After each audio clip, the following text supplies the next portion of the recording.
Welcome to the Alpha Koncepts podcast, where we'll talk about everything going on in the gun culture, from training to gear and gun rights advocacy. Hi, I'm Thomas Krall, and I'll be your host on this adventure. And in today's podcast, we're going to be talking to Frank Tait. Frank, say hello to everybody that might be listening. Hello, and thanks for the opportunity to be on your podcast. Thank you for being here, sir. Tell me a little bit about yourself. Tell the listeners what you've got going on. So I've been part of the gun community since the late 70s, got started with revolvers and PPC, got away from it for a while as the day job got in the way, got back into shooting in the early 2000s in IDPA. I had the honor of learning from Walt Roush, who was one of the guys who founded IDPA. Was a SO there for a long time, shot USPSA, did some three-gun, became an NRA instructor, pistol, rifle, shotgun. Was an Appleseed instructor for many years. Appleseed is an excellent organization and event.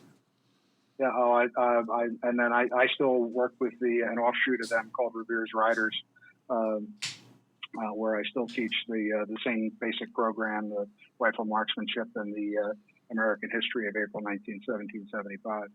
And as things happen in Pennsylvania with a Democratic administration and seeing encroachments on our firearm rights, I started getting more active in protecting our rights. And active here with local politicians. I spent several years as a very active open carry person, helping get illegal ordinances repealed around the localities in Pennsylvania that were in the violation of state preemption. And then with the challenges going on with the NRA, started to become more active in terms of trying to help reform the NRA. So when did you get active with the Reformation movement? I'd say it was about 4 years ago. Adam Kraut, who was one of the reformers trying to run for the board, actually used to work at a gun store, and he built my first AR pistol for me. And so I supported Adam in his run for the NRA board. And then at the annual meeting in 2019, at the NRA annual meeting, I was chatting with Adam, and I happened to meet Josh Prince and Rob Pincus at that meeting, and Adam had drafted the resolution calling for Wayne LaPierre to step down and for the board to acknowledge its malfeasance. And he asked if I would be willing to put my name on that resolution, and I was. So I'm the one that stood up at the meeting and called for Wayne to step down and called for the board to admit its problems. And part of the reason I was willing to do that is I had been serving on boards of directors since 1998. I've been a chairman of multiple boards. I've run audit committees, finance committees, and what was coming out in the press to me was just wrong. That the self-serving transactions and I'll just call it the cover-up of malfeasance and misuse of members' money really got on my nerves. And I was retiring last year, and I knew I would have time, and so that's when I decided I had had enough. Adam Kraut had said that he was going to go work for Firearms Policy Coalition, and so I took up Adam's mantle as the next person to try and get on the board to implement some reforms. Yeah. I mean, it's important that people that get involved in the organizations, it's one thing just to write a check, right? And, I'm a member, but it's another thing to be an active member altogether. That's I think that's important. Being a board member doesn't get any more active than that. Yeah. Well, I've been an instructor since the mid-2000s, and I've been a training counselor for, I think, 8 years. So part of it is I believe in the NRA's mission of education. They've got great programs in terms of developing new shooters, developing instructors. That's the thing. I'm actually teaching a basic instructor training class next week. I've got I think it's 25 people registered for basic shotgun and shotgun instructor. So it's a 3-day program. So to me, I love doing that, and to me, that's one of the parts of the NRA that works pretty well now that they've gotten focused back on getting the course materials modernized. But to me, the challenge with the NRA is it's not focused on members. the organization chart of the NRA has members at the top of the org chart where they can be effectively dismissed. And to me, the members need to be at the center of all things in the operations. The disconnected operations where fundraising is outsourced and other programs are outsourced and their systems don't talk to each other. And you get, people just get aggravated at getting harassed for money. And, we look at where's the money going? The money's going to pay for, executive travel, suits, and paying Ackerman and McQueen. And now for the past 2 years, it's been paying lawyers that are working to keep Wayne LaPierre out of jail. Right. A lot of money going to the lawyers. Yeah. And that money could be spent on, advocating for our rights. I mean, that's what most people, that's the reason most people that are members are members. That's the reason why most people get that membership is because they look at the NRA as an organization that's going to fight for their rights. And our rights are always under attack, and someone needs to fight for our rights. I think it's, like I said before about being an active member, we can't just write a check and expect things to be done for us. It obviously doesn't work that way. We're bearing what we sow, and that's what we're seeing happening right now. We can't take a hands-off approach as members ourselves. We've got to be active and hold anyone who is our representative, be it an organization like the NRA or be it a politician. We've got to hold them accountable to us because that's what they're there for, is to serve and represent us. Yeah, and I think part of the the NRA does some of that well, but part of what I see, I've been CEO of a company. I joke that I've been in the computer software world since the early 80s. And I joke that I've held every job in a software company except CFO. And I understand what it takes to run a successful organization. And part of that is a strategic plan. And that's one of the things that I don't see from the NRA as a strategic plan, because it's a multifaceted battlefield. You have federal issues, you have state issues, you have local issues, and that part of the challenge is that the NRA does not play well with others. And for example, I'm here in Pennsylvania. We have a group called the Firearms Owners Against Crime. Kim Stolfer, who is the head of Firearms Owners Against Crime, helped write many of the reforms that opened up the license to carry in Pennsylvania. So it's $20. It's good for 5 years, and they have to be issued. Strengthening preemption, so getting rid of all these local ordinances that you had this patchwork of laws where you can be in technical violation of a law just because you drove across the street. But there's no coordination between the NRA and local organizations like that. So at the state level, we had Senate hearings here last year, and an anti-gun senator, Senatoro, tried to take Josh Prince. He's a prominent Second Amendment defense counsel here in PA, and he tried to trip up Josh with basically making pro Second Amendment seem like we're vicious animals for wanting to own guns. And then the guy from the NRA comes in and walks into every one of his verbal traps. So it's like, why isn't there coordination here? We got the 18 in Pennsylvania who understand Pennsylvania. We would, let's coordinate with the NRA to, let the state organizations who know best lead inside the state. And let the NRA focus at the national level because that's where they have presence. I will say that's a problem that's not unique to the NRA. That seems to be across nearly every single gun rights organization. It just seems like there's too much infighting, and because of that, too much wasted effort that doesn't get directed towards what I'll call as the enemy. Those people who are trying to take our rights away. So however you feel about another organization, the enemy of my enemy is my friend, right? But we spend too much time fighting each other, and then we can't focus on the real problem because of minor issues, minor differences. Yeah, I mean, I'm a life member of the NRA, the GOA, CCRKBA, Second Amendment Foundation, and the Pennsylvania Firearms Owners Against Crime, because they're all out there supporting our gun rights, I'm giving money to Firearms Owners Against Crime because I can see them going and walking the halls in Harrisburg and working with legislators. And, I get a legislative alert anytime any gun-related bill moves anywhere in Pennsylvania. I have an email as to what happened and then the contact numbers for who to go reach out to make sure my voice is heard. It's a great system. The NRA needs something like that at the federal level.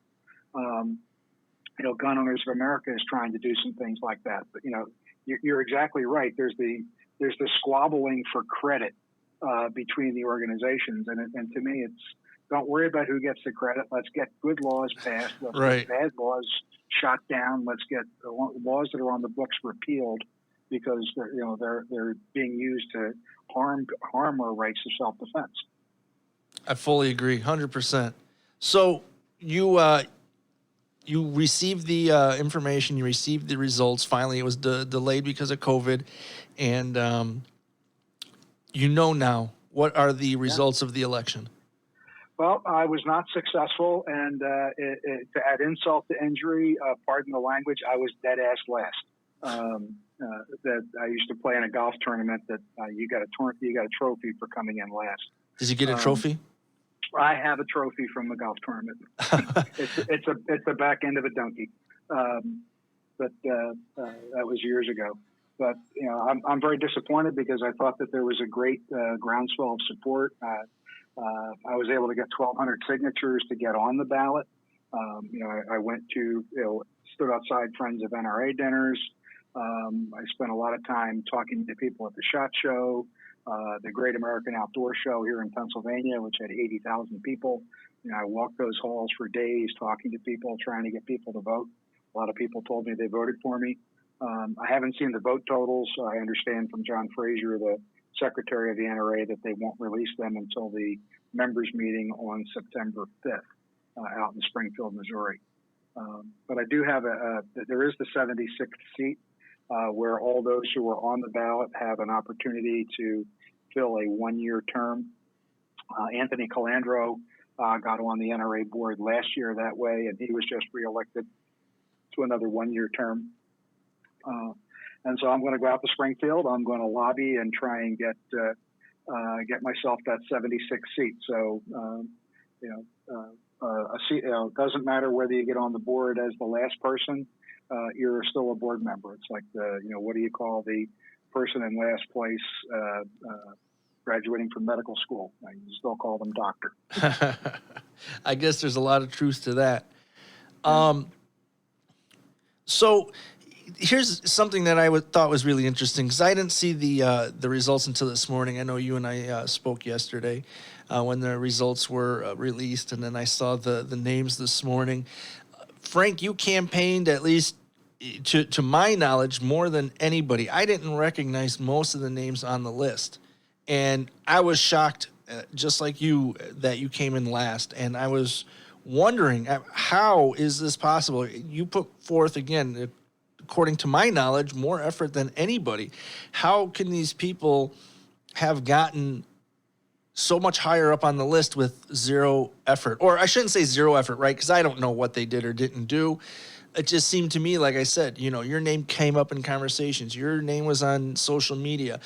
Your name was coming up in Google searches when I was searching different topics. And I thought you were a shoo-in, to be 100% honest. And I'm not trying to rub insult to injury. I'm just shocked. How are these people who, according to me, have no name recognition, how they were able to beat you out? Do you have any insight or any hypothesis how that could happen? I have a couple thoughts here, and some of it comes from my conversations with Adam Kraut over the years when Adam was trying to run for the board. The way that the bylaws are set up, I'll just say the organization seems to be afraid of a Mike Bloomberg type person buying a bunch of memberships and trying to get anti-gun people on the board. And that's at least what I've been told. And so what they've done is they've stacked the rules to make it very difficult to get on the ballot. So you have to get a percentage of the people that voted in the last election. You have to get that many voting member signatures on a petition to get on the ballot in the first place. Last year, I think I had to get 760 rough numbers and I got 1,200 signatures. But they had to be life members or members of more than 5 years. And a lot of people that are NRA members, are annual members once and they don't renew, or they forgot to renew, or they renewed every other year and they're not actually eligible to vote. One of the guys that was elected to a 2-year position, he and I went to a number of events together to get signatures. He actually had enough signatures disqualified that he didn't make it to the ballot by petition of members. And so how he got on the ballot and how he got elected was from the nominating committee. And so the nominating committee is a group of board members, and I'll use my words here, whose job it is to perpetuate the status quo and to keep the people that are in power in power. And so what they do is they recruit new board members who will toe the line. And that's when you look at the number of incumbents, most of the people who were reelected were incumbents, like Charles Cotton, the first vice president. He was reelected. I think there were a number of groups that were actively advocating to not vote for him, but he was still one of the top 3 vote getters. And so the nominating committee puts out their recommendations for who to vote for. Right. And so that's the only official word that comes out with the ballot. So when you get your magazine or you get your ballot, you have you have the bios of the people, and then you have a 1-page of who the nominating committee recommends. And I believe, and because I was like this for years, I joined the NRA back in the late 70s, and then when I was a member for 5 years, I started voting. And well, what did I do? I looked at the nominating committee recommendations, and then I looked at the names, and I said, well, who do I know here? So who are people that I recognize from reading an American Handgun or Combat Handguns or American Rifleman? Who are names that I recognize as doing the right thing? Who are names that I recognize from the news? And so I would vote for the people that I knew that the board recommended. So that the nominating committee recommended. Sure. I have to admit, name recognition was when I first joined the NRA, which was just after Sandy Hook. And I immediately became a life member from the get-go. And when I got my first ballot, I did the same thing. I said, this name is familiar, so I'm going to, just name recognition. That's all it was. It was names I had heard or had seen on TV or whatever. Those were the people that I had voted for. Yeah, and I think that's part of the challenge because the nominating. So I think there's 3 tiers to this. One is the nominating committee recommendations. This is who they said to vote for. So if you happen to own stock in companies or you're in mutual funds, and you get a proxy statement and you're going to get a ballot to elect board members, the nominating committee is going to say who they recommend to vote for. And most people just take what the nominating committee says, and that's how they vote. The second thing is what we both just talked about is its popularity contest. And so, for example, that you have the Dave Butzes, who used to be a Washington Redskin, or the Karl Malones, who was a famous basketball player, or Ted Nugent, the rock star, or Tom Selleck, the actor. And so you see those names like, oh, okay, I know who that is. I'll vote for them. Well, I think the challenge is with the name recognition is how are they going to govern? And I think that's one of the things that the nominating committee likes, because they get these famous people and these names that come on the board, and they don't have experience governing an organization and knowing what good governance looks like.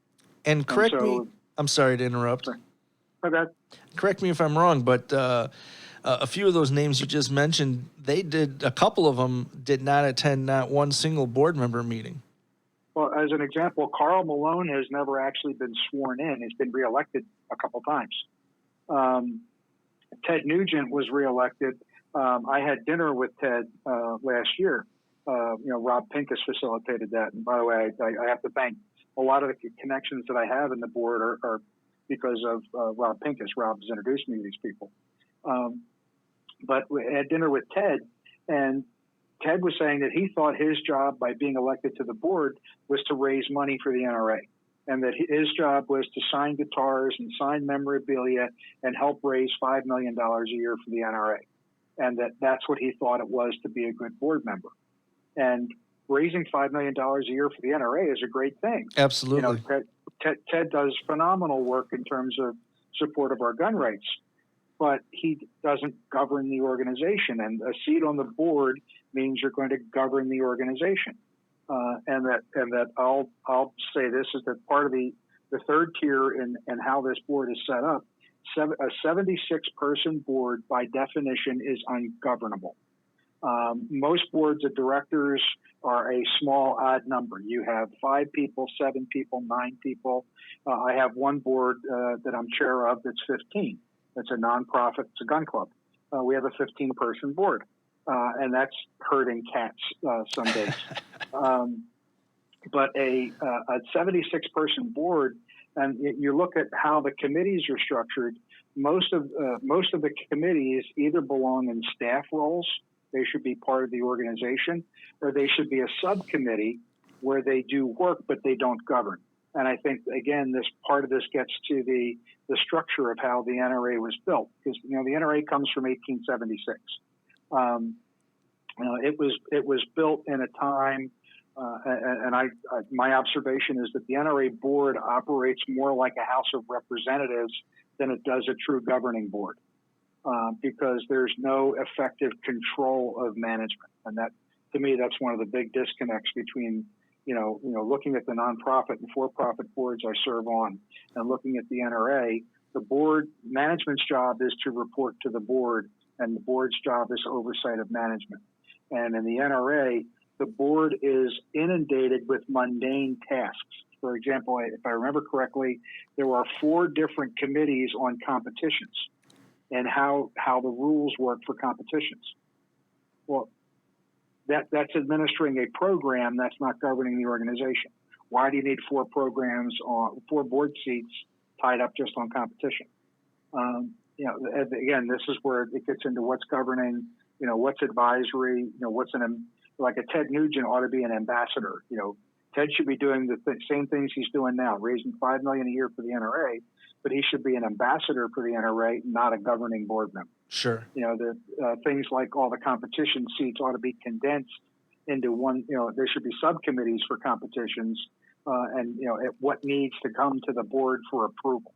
I sat in the last board meeting, and they were arguing over minute rules in how scoring was going to be done. Why is a board of directors tied up in dealing with the minutia of scoring in a competition? That's not governing the organization. Yeah, that's not going to make a difference one way or the other to the longevity of the organization. No, and that's some of the frustrations, and so that's why when I one of the groups I hooked up with when I ran for the board was Save the Second, which is Anthony Garcia and Ron Carter and Pincus, and it was shrink the size of the board to a manageable number. I think you can do it with it's unwieldy, but 25 would work. You need term limits in place. You've had board members that have been on the board for 30 years. That's just way too long, and people become entrenched and they protect their own power and their prestige as opposed to serve the members. The third thing is there's no succession planning, because if you have term limits, for example, when I was running, I said I would not serve more than 3 terms. I term limited out of two prior board seats. Organizations ask me to come back, and I won't, because you need new blood to come in. You need new ideas to come in. And so I still financially support those organizations, but I'm just a donor at this point. I don't serve on their board because they need to find their way with the new people. And it's a tough love approach, but that's what you need. And that's what the NRA needs, is succession planning for board members and also succession planning for management. Wayne has been there way too long. He did great things for the organization. He did great things for our rights, but he has passed his expiration date. And right now, I believe Wayne's more focused on keeping himself out of jail, number one, keeping the organization from being shut down by the New York AG because of things he did or he approved, than it is truly serving the members. And that, to me, that's frustrating. And particularly one of the most important election cycles in our lifetime, the NRA is not on the playing field. I'm looking at it here in Pennsylvania. I've met with the NRA's the ILA liaison for Pennsylvania. He's hey, they're only focusing on what they consider to be competitive House races in terms of getting the vote out, and and then supporting President Trump. Like, where's the rest of the state? I live in a corner of the state where my representative is the vice chair of the House Judiciary Committee. She's a virulent anti-gunner, and we need to get rid of her. But the NRA seems to have written off this district as we're not going to beat her, so we're not going to waste any money there. You can't win it. It's like I used to be a golfer. Never up, never in. If you don't fight, you can't win. Right. So it's frustrating. So that's why I turn to state organizations like Firearms Owners Against Crime, because that's where I need to get Scanlon. We need to get Scanlon defeated in this election because she and then Madeline Dean, who's PA4, they're both virulent anti-gunners, and they're supporting state level and local level, not just federal level, but state and local level anti-gun legislation trying to take away our rights. And again, the NRA is nowhere to be seen in this corner of the state. So let's assume, let's go to imaginary land. If the results went the other way and you actually got yourself onto the board, can you share your game plan? Well, my thought with the game plan is, one, continue to collaborate with Save the Second. How do we make structure? Let me back up a step. When you look at a board and an organization, there are structural problems and there's process problems, and then there's people problems. The people problems, for example, Wayne LaPierre needs to retire. He needs his, hearty handshake and move on. But before he can retire, you've got to have a succession plan in place with a competent successor. One of the things that I went to the last meeting, and this is where Rob Pincus and I disagreed. I don't see a competent successor inside the management of that organization. If Wayne LaPierre were to be hit by a bus, Joe DeBergalis would step up as the executive director per the bylaws. Joe seems like a nice guy. He's making some changes. Joe is a manager, not a leader. And that's part of what, in business, differentiating between managers and leaders. Joe can get things done. He's not the leader for a $300 million organization. He's fine being an operating person, delegating and running parts of it, but he's not the leader. And so where's the board? To me, the board is derelict in its duty with succession planning. So number one is, pound the drum on succession planning. Number two is pound the drum on strategic planning. I do advisory work. Since I retired, I do advisory work for a couple of organizations, helping them with their strategic planning.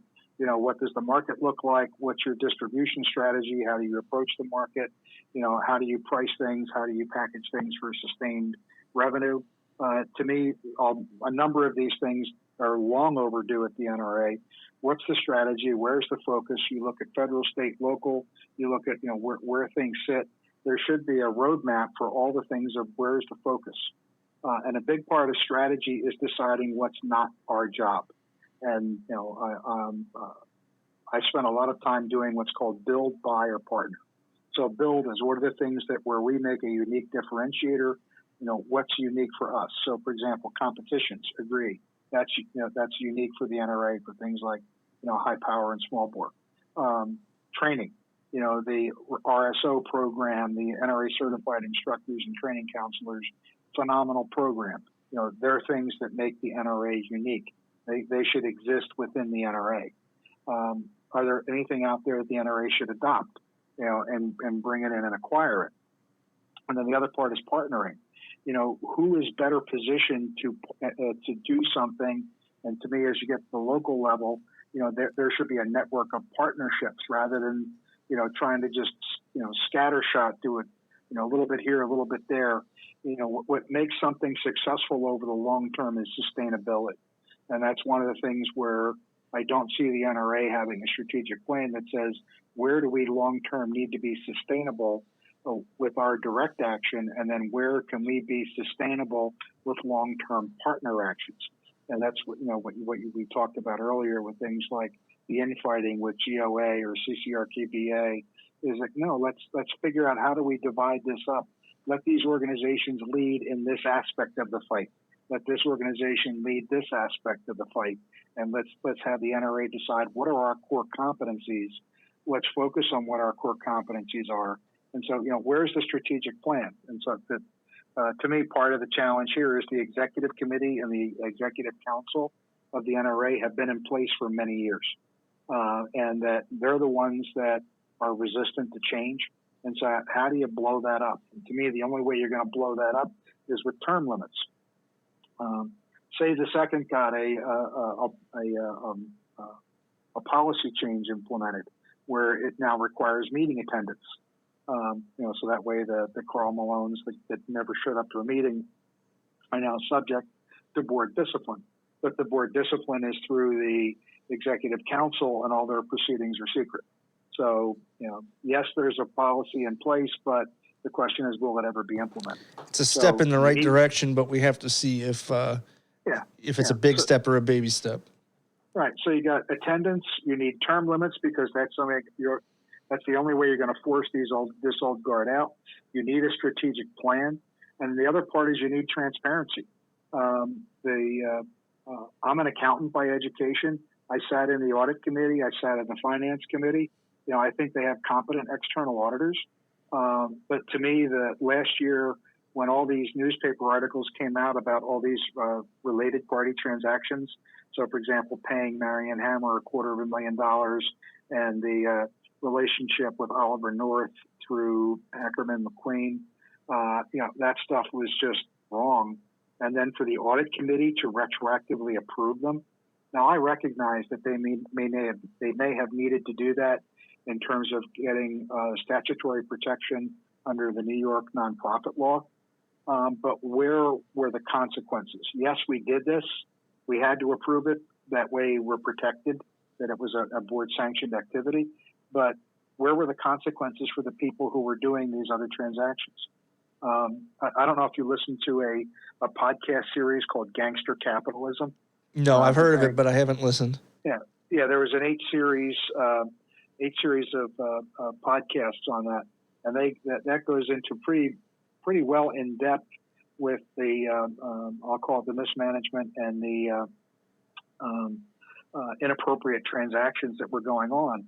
But again, there's no consequences to any of this, and to me, that's where the board isn't doing its job, because it's the board's job to enforce those consequences, and that's where you have I will call them well-meaning, well-credentialed, well-meaning board members who don't know what it means to sit on a board. And so you have a small cabal of old-timers who are protecting themselves and protecting Wayne. And so, I'll give you an example. When I had asked a board member I met, let me stay out of it, that way I don't identify who it is. But I had asked the board member, what's the board say about the $200,000 for Wayne Suits? It's like, well, he has to look good on TV. And I'm like, I'm sorry, that doesn't make sense. I've been on TV. Quite frankly, I have a couple of bespoke suits, but I wore Brooks Brothers for years. A good suit, it's about tailoring and making it fit well, and that's a couple $100. It's not 200,000. So to me, that's a to me, it was a party line that says, he has to look good on TV to look good for the organization. And well, that doesn't excuse the fact that it's an excessive amount of money. And where was the audit committee in terms of making sure that you're like, hey, okay, for the first 1 or 2, all right, we'll let you go for the first 2, but then that's it. You're done. The fact that it ran up to $200,000 to me is as much of a problem as it was that there's no oversight in terms of incremental transactions. You'd think there would be some kind of budget that you would set in place, and you'd say, okay, well, we're allocating X amount of dollars for this, and this happens to be suits and clothing and accessories for the executive vice president. And once you get over that number, then you would need some kind of approval. But I guess also rubber stamping is a thing as well. Well, I'll give you a story. My first job out of college, I was a forensic accountant, and so I was a fraud investigator.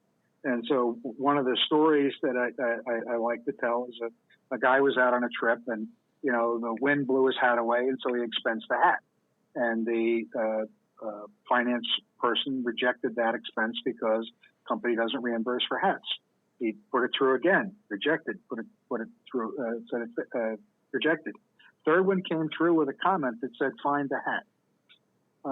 And so there's ways people, I'll use the word manipulate the finance system to obscure things from an audit committee. And unless you have a background in how do you read finance reports, because it's a large, complex organization. The NRA is governed by what's called the Government Accounting Standards Board, GASB.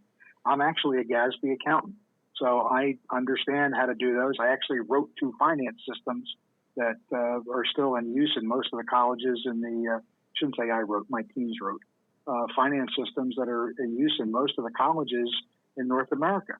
And so I understand how the systems actually code and work this stuff.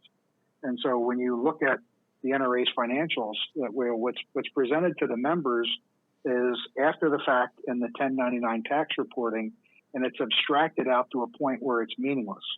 The detailed transactions are voluminous. There's just so many of them. But the key is how do you get the reports so that you can see what doesn't look right? And when management is giving you the reports that they want you to see, they can hide things like hide the hat. And that unless you have board members that actually have expertise in reading finance reports and knowing how to ask, how do you get this data out of the system? It may be an antiquated system, but there's still a way to get the data. Fund accounting is fund accounting.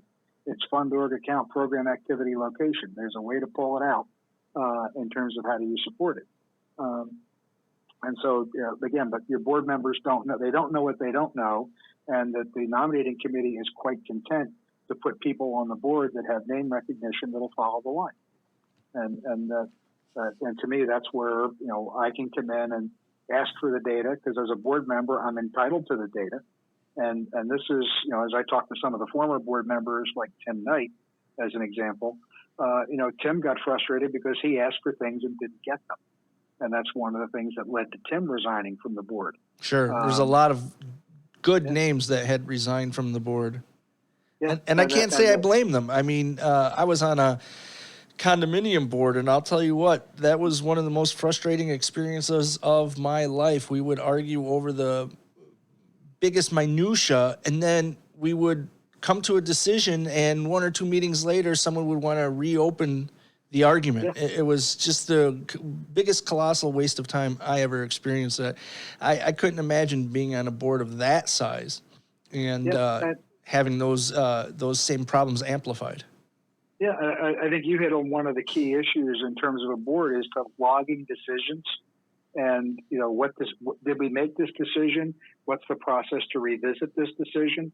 And I think what happens is there are many decisions that are made by the executive committee outside the visibility of the rest of the board, and the rest of the board is asked to rubber stamp it without understanding what it is they're rubber stamping. And I think that's the frustration of a number of the board members that stepped down or around those kinds of things. And I think that's one of the reasons why I was not nominated by the nominating committee, and I believe like I said, I'm running for the 76th seat. I believe that last year Anthony Calandro and Adam Kraut were the 2 people vying for the last seat on the board, and that the existing board actively worked to get votes toward Anthony Calandro because they did not want Adam Kraut on the board. Oh no, there was quite a bit of effort over the years to keep Adam off the board. Yeah, and I believe that's going to be the same thing at the meeting in Springfield in September. Is that there are people that are going to actively work to make sure that that one of the other candidates gets on the board, not me. Yeah, hearing the stories from the last few board meetings and the way that people were kept out of the meetings, actual members kept out of the meetings, and then after some protests, some were allowed in some meetings, and there was security escorts for certain members. They're just security following you around 24/7. It's beyond ridiculous. Yeah, I mean, I was at the last two board meetings, the one in January and then the one prior September. The one in September was very uncomfortable. That's the one where you talked about security was following you.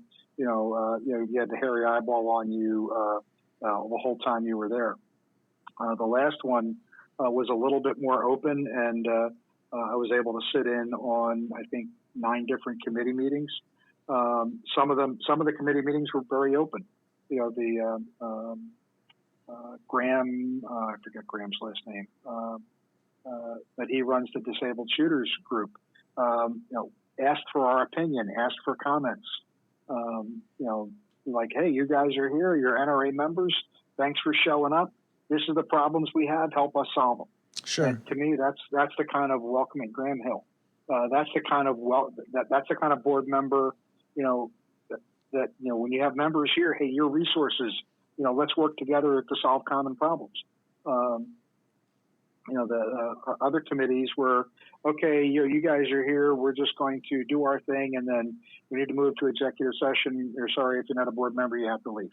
Right. And I can understand why you need that for certain purposes, but it should be very well defined what those purposes are, so that it can't just be a cop-out for keeping member input away. Yeah. And I know that the one meeting was, it's like, hey, we have to go into executive session, but we're going to bring you guys back. An hour and a half later, they bring us back. Okay, we're going to adjourn. And I'm like, come on, guys. If you knew you were going to do this, don't make us sit around twiddling our thumbs for an hour and a half. It's disrespectful. So, you've obviously put a tremendous amount of thought into what you believe the problems to be and what you believe the solutions to be. So, you're hoping to get on the 76th seat. Seems like you feel there might be some strong opposition, but you're going to give it. I'm going to give it a shot. The other challenge you've got is it's only the 76th seat is only a 1-year term, right? But it's not a year, because the term ends in April. And so the other problem you've got for the 2021 election is you can't start soliciting signatures to get on the ballot until after the close of the members' meeting, which is going to be on September 5th. And so I think it's like the end of September is when or the middle of October is when you have to submit all your signatures. And so instead of an April to October window to get signatures, you're going to have roughly a 6-week period to go get signatures to get on the ballot for 2021. Right. So even if I get elected to the 76th seat, I'm going to be challenged to be on the ballot again for the next year's election in 2020. That's in 7 months' time. So it's a sprint and a marathon at the same time. Yeah. And so I was emailing back and forth with John Fraser yesterday on that process. And I was like, okay, well, how is this going to work? He said, well, unfortunately, it's going to be shortened, and, we'll be sending out guidance for the 2021 election shortly. Okay. But by bylaws, you can't, any signature that you collect prior to the end of the members meeting is invalid. So again, you're going to be in a compressed period, and say, how am I going to go find all these people? Because last year it worked, because I went to my most successful was going to the Personal Protection Expo down in Texas. I went down there, and I think I got 500 of my signatures at that event. Well, the Personal Protection Expo is the same weekend as the member meeting, so I can't be in 2 places. Got it. Well, hopefully some people listening to this will reach out to you. How can they contact you? Well, I have a website, TaitNRA.com, TAITNRA.com. All my background is on there. My blog is on there. Reach out to me on my email and my phone number on there. I'm on social media. I'm on Instagram and and Facebook as Frank Tait, and the Twitter and Parler and others. I'm on there with my Gmail account, which is LPRGC Frank. That stands for Laura Providence Rod and Gun Club Frank at gmail.com. But I'm on Parler and Twitter with that handle. Got it. Anything else you'd like to add? Anything else you think the listeners need to know about related to you, the NRA, shooting, anything? Well, I just, to me, we all need to stand up for our rights. You look at what's happening to the McCluskeys in St. Louis, for defending themselves. They had their firearms confiscated. They're going to be prosecuted by a Soros-funded DA. That's the kind of thing we're up against, and we need to fight it at all levels, at local, federal, and state. And we need to stand up and be visible and vocal for our rights, and support the organizations that support our rights. I 1776% agree. Well, thank you, Tom. I appreciate the time today. Frank, thank you very much for joining the podcast. I want to thank everybody for listening.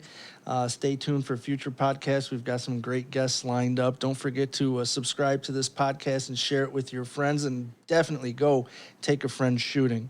As always, everybody, be armed, be trained, and be alpha.